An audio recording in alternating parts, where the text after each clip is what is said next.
काफी दिनों से काम तलाशने के बाद जब मुझे किसी भी तरह का काम नहीं मिला तो मैंने अपनी सारी पूंजी लगाकर एक कार खरीद लिया। लेकिन ऐसा भी नहीं था कि कार खरीदने से मेरी सारी परेशानी खत्म हो गई, क्योंकि कार तो मैंने खरीद लिया था, मगर उसे चलाऊं तो चलाऊं कहां, ये सोच सोच कर मैं काफी परेशान रहने लगा कि तभी एक दिन मैं चाय की दुकान पर बैठकर चाय पी रहा था तो मेरा एक दोस्त अजय चलकर मेरे पास आया और मुझसे बोला। क्या बोला? क्या चल रहा है आजकल? अजय हमारे गांव के बाहर वाले अस्पताल में वार्ड बॉय का काम किया करता है। खैर, अजय से पूछने पर मैंने उसे अपनी सारी परेशानी बता दी। मेरी सारी परेशानी सुनकर अजय ने कहा, अरे ये बात है, तो तू एक काम कर, कल अपनी गाड़ी लेकर मेरे हॉस्पिटल में आ जा। मैं अपने मैनेजर साहब से बात करके तुझे हॉस्पिटल में एम्बुलेंस चलाने की परमिशन दिला देता हूँ। अजय की ये बात सुनकर मेरे काफी दिनों से मायूस पड़े चेहरे पर हल्की सी मुस्कान आई, जिसके बाद अगले दिन ठीक सुबह 10 बजे मैं हॉस्पिटल पहुंचा, जहां अजय ने मेरी मुलाकात मैनेजर से करवाई। मैनेजर काफी अच्छे इंसान थे, जिस कारण उन्होंने मुझे एम्बुलेंस चलाने की परमिशन दे दी। तो मैंने अपनी कार को एम्बुलेंस की तरह मॉडिफाई करवाया और उसी हॉस्पिटल में अपनी कार को एम्बुलेंस के तौर पर चलाने लगा। जिसके बाद कुछ दिन तो सब कुछ ठीक चला, मेरी अच्छी खासी इनकम भी होने लगी, जिससे मेरे घर की आर्थिक हालत भी सुधरने लगी कि तभी एक रात 9 बजे मैं अपनी गाड़ी को हॉस्पिटल के बाहर खड़ी करके गाड़ी के अंदर बैठा ही था कि तभी हॉस्पिटल से मुझे अजय का कॉल आया।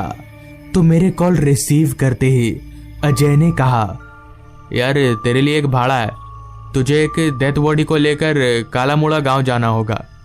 हालांकि मैं रात के वक्त डेथ बॉडी को कभी भी कहीं लेकर नहीं गया, मगर मुझे भूत प्रेत इन सब चीजों से डर नहीं लगता था। इस पर मैंने अजय को हाँ बोल दिया, जिसके बाद हम दोनों ने मिलकर उस डेथ बॉडी को एम्बुलेंस में डाला और अजय से उस डेथ बॉडी के घर का पता लेकर कालामुड़ा गांव की तरफ आगे बढ़ने लगा। गाड़ी स्टार्ट करते ही मैंने जब अपनी घड़ी में वक्त देखा तो वक्त हो रहा था रात के 9:30 बजे का। हमारे यहाँ से कालामुड़ा गांव करीब 200 किलोमीटर दूर है, तो मुझे वहां पहुंचने में करीब 4 घंटे का समय लगेगा। हालांकि उस समय हमारे गांव में रात के 9:30 बजना यानी काफी रात, जिस कारण रास्ता पूरी तरह से खाली था। तो मैं अपनी गाड़ी को काफी रफ्तार से भगा रहा था। ठंड का मौसम होने के कारण मैंने अपनी एम्बुलेंस की सारी खिड़कियां बंद कर रखी थी, ताकि बाहर चल रही ठंडी ठंडी हवाएं गाड़ी के अंदर ना आ सके। रास्ते पर चारों तरफ इतना कोहरा छाया हुआ था कि मेरी गाड़ी की हेडलाइट की रोशनी में थोड़ा बहुत जो दिख रहा था वो सब धुंधला धुंधला। अभी मैं आगे बढ़ ही रहा था कि तभी अचानक मुझे काफी तेज ठंड लगने लगी। लेकिन अभी तो सब ठीक था, तो फिर मुझे इतनी ठंड कैसे लगने लगी, ये सोचते हुए मैंने जब एक बार अपनी निगाहें पीछे घुमाई तो मैं एकदम से हैरान हो गया, क्योंकि अपनी निगाहें पीछे घुमाते ही मैंने देखा कि उस डेथ बॉडी के पास वाली खिड़की खुली हुई है। मगर ऐसा कैसे हो सकता है? मुझे अच्छे से याद है कि मैंने उस खिड़की को ठीक से लॉक किया था, तो फिर वो खिड़की अपने आप कैसे खुल सकती है? खैर, मैं इस बात पर उतना ध्यान ना देकर गाड़ी को रास्ते के किनारे रोका और खिड़की बंद करने के लिए गाड़ी के पीछे गया। तो गाड़ी के पीछे जाते ही जब मेरी नज़र उस डेथ बॉडी पर गई तो मैं एकदम से चौंक गया, क्योंकि हम लोगों ने जिस तरह से उस डेथ बॉडी को गाड़ी में चढ़ाया था वो डेथ बॉडी उस तरह नहीं थी। लेकिन ये तो हो ही नहीं सकता। जिस पर मैंने अपने मन को समझाते हुए कहा, लगता है गाड़ी चलने की जर्किन से बॉडी हिल गया होगा। अपने मन को ये समझाकर मैंने उस खुली हुई खिड़की को बंद किया और वापस से रास्ते पर आगे बढ़ने लगा। रास्ते पर चारों तरफ बस अंधेरा ही अंधेरा छाया हुआ था, वो भी इतना घना अंधेरा कि उस अंधेरे के आगे मेरी हेडलाइट की रोशनी ना के बराबर मालूम पड़ रही थी। चारों तरफ इतना सन्नाटा छाया हुआ था कि आ रही रात कीड़ों की आवाजें मुझे साफ साफ सुनाई पड़ रही थी। रात काफी हो जाने के कारण रास्ते पर मुझे दूर दूर तक मेरे अलावा इंसान तो दूर एक जानवर तलक भी दिखाई नहीं दे रहा था। अभी मैं अंधेरे को चीरता हुआ आगे बढ़ ही रहा था कि तभी मुझे गाड़ी के पीछे की तरफ से एक अजीब सी आवाज आई। उस आवाज को सुनकर मुझे ऐसा लगा कि मानो वो डेथ बॉडी जोर जोर से अपना पैर पटक रही हो। ये देखने के लिए जैसे ही मैं पीछे मुड़ा तो एक बार फिर मैं काफी हैरान रह गया, क्योंकि एक बार फिर से उस डेथ बॉडी ने अपनी करवट बदल ली थी। अब मुझे समझ आ गया था कि जरूर दाल में कुछ काला है, लेकिन मैं अपनी गाड़ी को और उस डेथ बॉडी को वहां छोड़कर भाग भी नहीं सकता था, क्योंकि मैंने काफी मेहनत से ये गाड़ी खरीदी थी। तो मैं हिम्मत जुटाकर उसी तरह आगे बढ़ने लगा। अब मैं थोड़ा थोड़ा डरने लगा था, क्योंकि एक तो इतना सुनसान रास्ता, ऊपर से गाड़ी में एक डेथ बॉडी के साथ मैं अकेला, तो ये माहौल किसी को भी डरा सकता है। अभी मैं कुछ आगे बढ़ा ही था कि तभी मुझे रास्ते के किनारे एक आदमी खड़ा दिखा, जो हाथ दिखाकर मुझे मेरी गाड़ी रोकने का इशारा कर रहा था। तो उस आदमी को देखकर मुझे लगा कि शायद उसे लिफ्ट चाहिए होगी, और ऐसे भी अकेले मुझे थोड़ा डर लग रहा था। तो उस आदमी के मेरे साथ होने से मेरा डर भी कम हो जाएगा, ये सोचकर मैंने अपनी गाड़ी को ठीक उस आदमी के पास रोका। तो मेरे गाड़ी रोकते ही वो आदमी चलकर मेरी तरफ आया और मुझसे कहा, भाई साहब, मुझे काला मुड़ा गांव जाना है, तो आप मुझे क्या वहां तक छोड़ देंगे?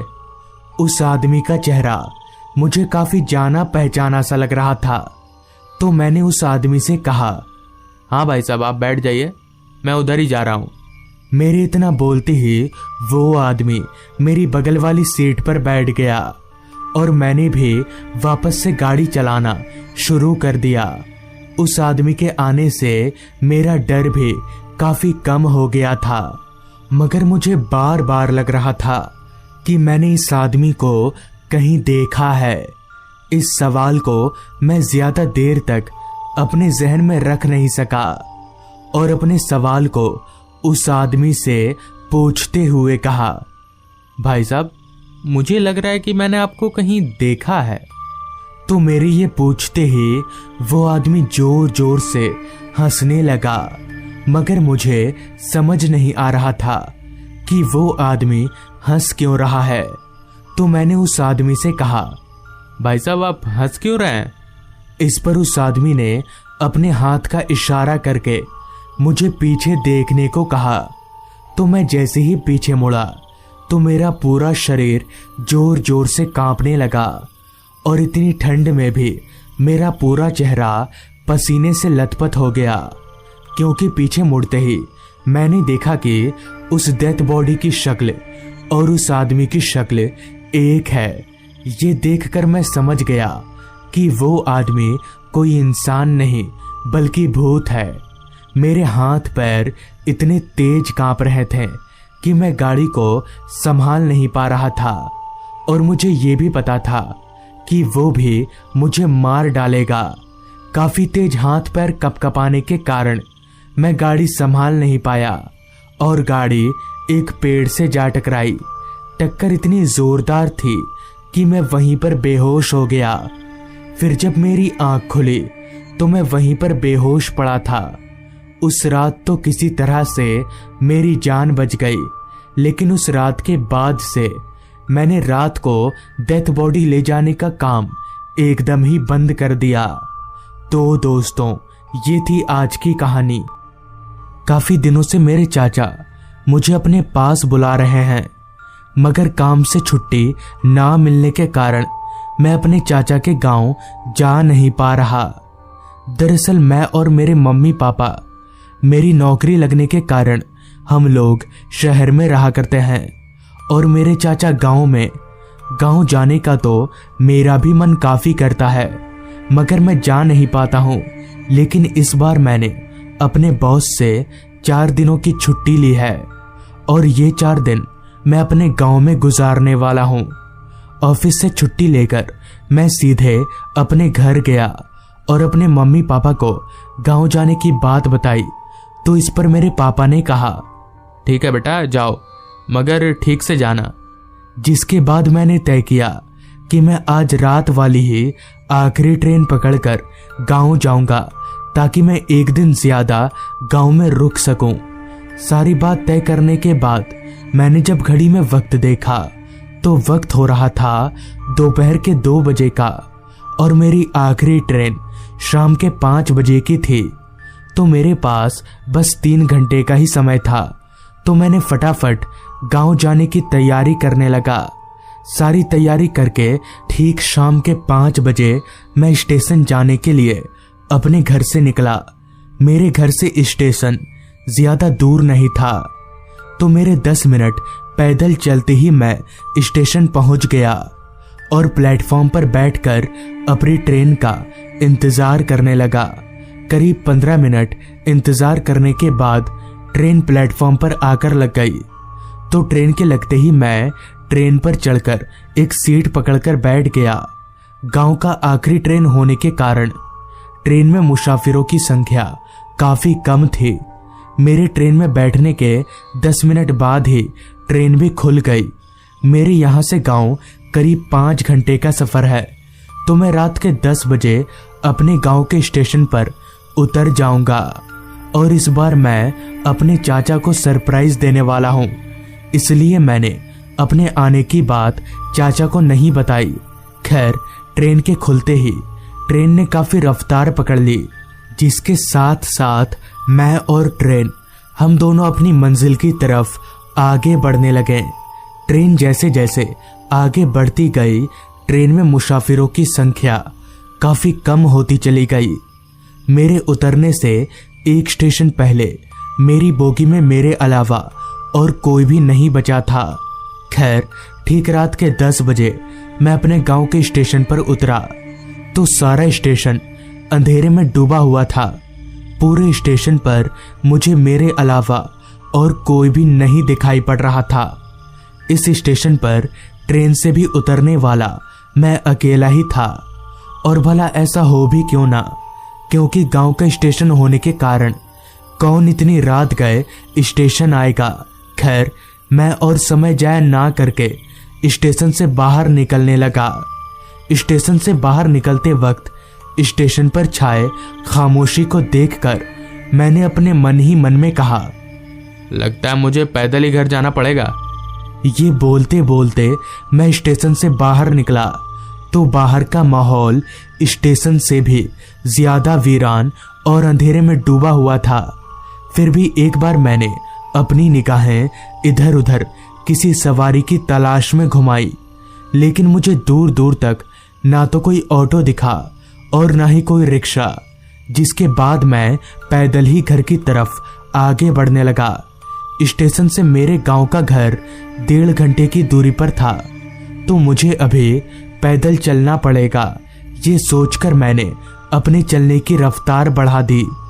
रास्ता इतना सुनसान था कि मेरे पैदल चलने की आवाज भी मुझे साफ साफ सुनाई पड़ रही थी। ऊपर से बीच बीच में आ रही रात कीड़ों की आवाजें उस माहौल को और भी ज्यादा सुनसान बना रही थी। रास्ते पर अंधेरा तो इतना छाया हुआ था कि मुझे अपना शरीर तलक भी ठीक से दिखाई नहीं पड़ रहा था और रोशनी का एकमात्र जरिया जो चांद थी उसकी भी रोशनी रास्ते पर ठीक से पहुंच नहीं पा रही थी। घने जंगल होने के कारण कोहरा तो इतना फैला हुआ था कि आसपास का सारा माहौल धुंधला धुंधला सा पड़ गया था। खैर, अभी मैं अंधेरे और कोहरे को चीरता हुआ आगे बढ़ ही रहा था कि तभी अचानक किसी ने मुझे जोरदार धक्का दिया, वो भी इतना जोरदार कि मैं जमीन पर औंधे मुँह जा गिरा। मैं जमीन में गिरते ही मैंने जब पीछे मुड़कर देखा तो मेरे पीछे कोई नहीं था। मगर ये कैसे हो सकता है, अभी तो किसी ने मुझे धक्का दिया था। लेकिन मुझे धक्का दिया तो दिया किसने, ये सोचते हुए मैं उठा और अपनी निगाहें आसपास घुमाई तो आसपास भी मुझे मेरे अलावा और कोई भी नहीं देखा। खैर, मैं काफी हैरान होकर वापस से घर की तरफ आगे बढ़ने लगा। मगर चलते वक्त बार बार मेरे जहन में एक ही सवाल दौड़ रही थी कि आखिर मुझे धक्का दिया तो दिया किसने। अभी मैं कुछ कदम चला ही था कि तभी मुझे रास्ते के किनारे एक आदमी दिखा जो बैठकर कुछ चबा रहा था।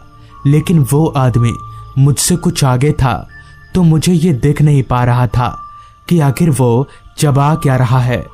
खैर, मुझे तो उसी तरफ जाना था तो मैं आगे बढ़ने लगा।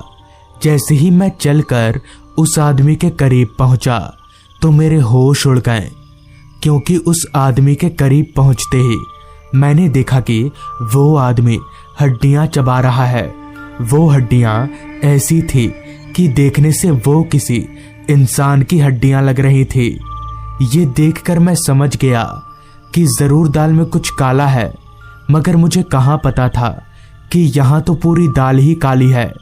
खैर, उस आदमी को देखकर मुझे वहां रुकना ठीक नहीं लगा, जिस कारण मैं वहां से चलकर आगे बढ़ने लगा। मगर जैसे ही मैं 2 कदम आगे बढ़ा कि तभी किसी ने एकदम से मेरा पैर पकड़ लिया।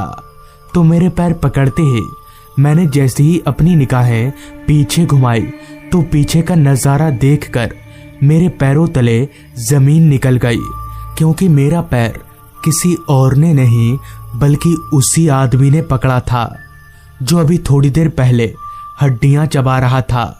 मगर अब उस आदमी का चेहरा पूरी तरह से बदल चुका था और उसका पूरा शरीर जला हुआ नजर आ रहा था। ये देखकर मैं समझ गया कि ये इंसान कोई इंसान नहीं बल्कि भूत है और शायद अब ये भूत मुझे मार डालेगा। उस भूत का चेहरा इतना डरावना था कि मैं उसका चेहरा देख तलक नहीं पा रहा था। अभी मैं खड़े खड़े कांप ही रहा था कि तभी उस भूत ने मुझे उठाकर जमीन पर पटक दिया और काफी जोर जोर से मेरा गला दबाने लगा।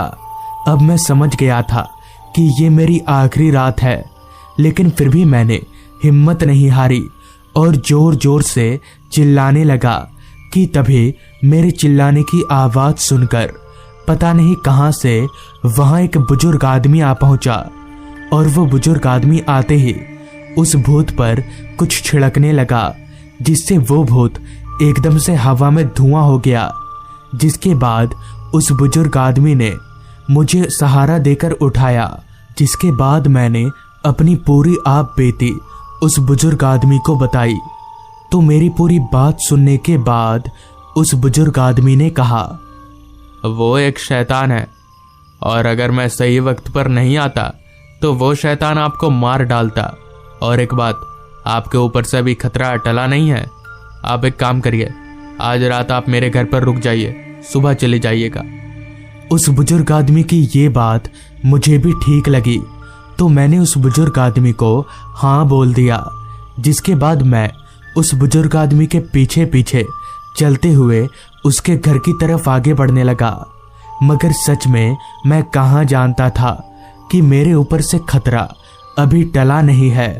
खैर, थोड़ी दूर चलने के बाद हम एक छोटे से घर के पास पहुंचे तो उस घर को देखकर मैं समझ गया कि यही उस बुजुर्ग आदमी का घर है। जिसके बाद मैं चलकर उस घर के अंदर दाखिल हुआ तो घर के अंदर का माहौल अंधेरे में डूबा हुआ था। बस एक हल्की टिमटिमाती मोमबत्ती ही घर के अंदर जल रही थी, जिस पर मैंने उस बुजुर्ग आदमी से कहा, चाचा आप इस घर में अकेले रहते हैं? इस पर उस बुजुर्ग आदमी ने अपना सिर हाँ में हिलाया। घर के अंदर कुछ देर बैठने के बाद उस बुजुर्ग आदमी ने मेरा बिस्तर लगा दिया। काफी लंबा सफर तय करने के कारण बिस्तर पर लेटते ही नींद ने मुझे अपने आगोश में ले लिया।